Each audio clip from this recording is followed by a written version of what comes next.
Mr. President. I rise today after introducing a Congressional Review Act resolution of disapproval to stop the National Labor Relations Board's unfair and unnecessary ambush elections rule. It's Senate Joint Resolution 36, and I'm pleased that 43 fellow senators have co-sponsored this resolution. And I know that we'll draw more support on the floor as people learn about the details of this new rule. This administration's National Labor Relations Board has done a lot of controversial things, but the ambush election rule stands out because it's politicized and unjustified effort to make a fair system less fair for one side, and it's being rushed into effect over tremendous objection. I mean, they call it the National Labor Relations Board because it's supposed to act in a fair way.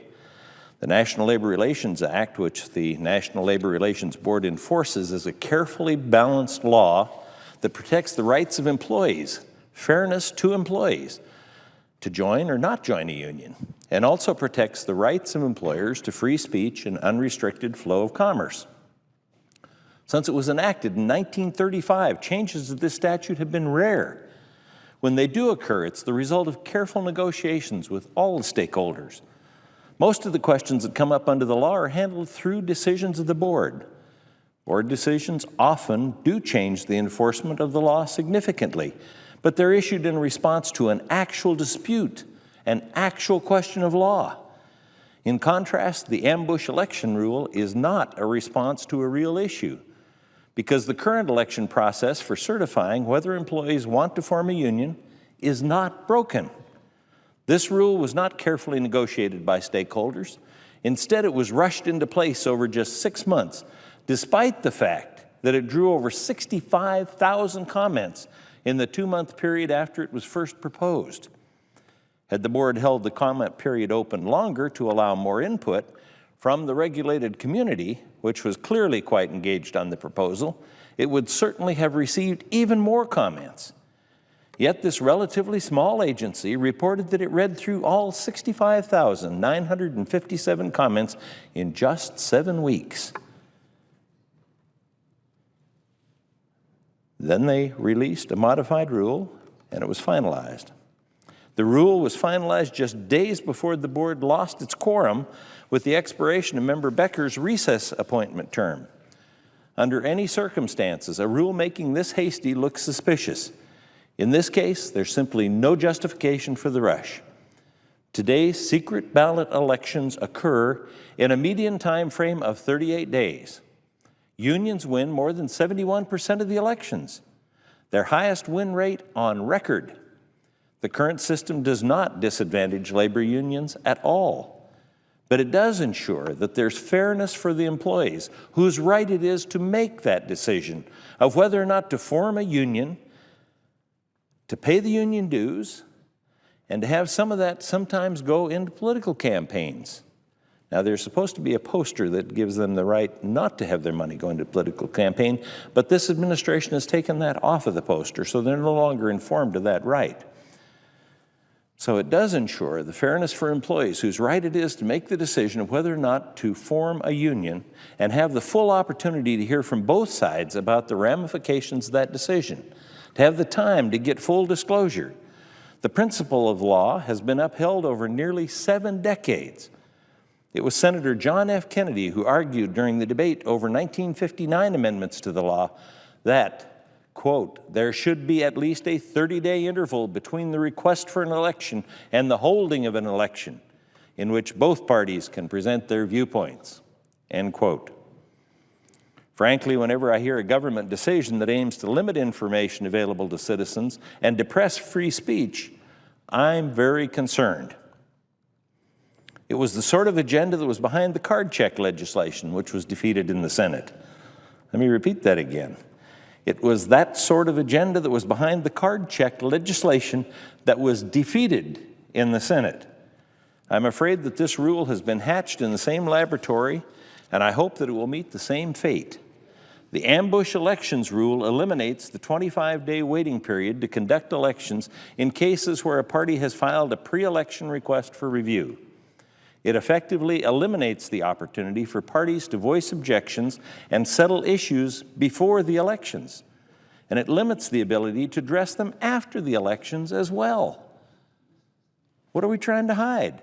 The effect of these changes will be union certification elections held in as few as 10 days. Union organizers will hand the selected members of the bargaining unit and any review of the appropriateness of the unit makeup or status of employees who may qualify as supervisors. That'll be postponed until after the election, always done before the election. Employees will be voting on whether to form a union without any idea of who will actually be in the bargaining unit. Employers will be caught off guard and potentially flying blind with regard to their rights under the law, particularly small businesses. Union organizers spend months, if not years, organizing and spreading their message to the employees, unbeknownst to the employer. So when a union files a representation petition, employers are already at a significant disadvantage in educating employees about their views on unionization. Employers also use this time to consult with their attorneys to ensure their actions are permissible under the law. Shortening the time period will increase the likelihood that employers will act hastily, opening themselves up to unfair labor practices, charges that have very severe consequences. I'm particularly concerned about the small businesses that will be ambushed under this rule. Instead of focusing on growing and creating more jobs, they'll be swamped with legal issues, with bargaining obligations, a less flexible workforce, and increased costs across the board. Most small businesses likely have no idea about the changes being made by the National Labor Relations Board because the rule was rushed so hastily. Instead of directing the National Labor Relations Board to focus on enforcing current law, rather than ambushing small business job creators and their employees, President Obama has stacked the board with unconstitutional recess appointees and requested a $15 million increase in their budget. He simply doesn't understand. He doesn't get it. By passing this resolution through both the House and Senate, we will strike a victory for those on the side of job creation and fairness to employees. It will also send a very important message to a runaway agency. Under this administration, the National Labor Relations Board has been more controversial than most observers can ever remember. They've flouted the intentions of Congress repeatedly, and the President has defined a recess appointment in order to keep it going. He redefined it. There's no law that allowed that. There's no change that's been made that would allow a president to do something different than has ever been done before. But he did it.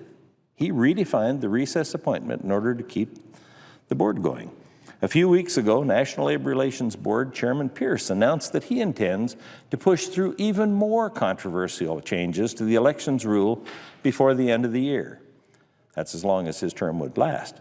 He's planning to require a mandatory hearing 7 days after a petition is filed. Employers would be forced to file a position statement on important legal questions at the hearing, or lose the right to subsequently argue those issues. He plans to require employers to provide personal employee information to union organizers, such as email addresses, within 2 days. You think the employees want to be harassed with emails? I doubt it. Mr. President, these changes would completely cripple any employer's ability to have a voice in the decision-making progress, let alone a small employer's. Enacting a resolution of disapproval of the ambush elections rule would prevent Chairman Pierce from promulgating these destructive changes. It will not roll back any rights or privileges. It would simply return these workplace rules to current law. Current law, not current rule, current law. Just returns it to the workplace rules that we have for current law. And I'll remind my colleagues that current law is a fair system under which employees retain the right to decide by secret ballot election whether to form a union. Elections occur in a median of 38 days, and the unions win 71% of the elections. I do have letters of support from a number of groups that I'd like to place in the record. Objection. And I look forward to the opportunity to debate this resolution on the floor. And I thank the senators that have joined me as original co-sponsors. I yield the floor and suggest the absence of a quorum. Clerk will call the roll.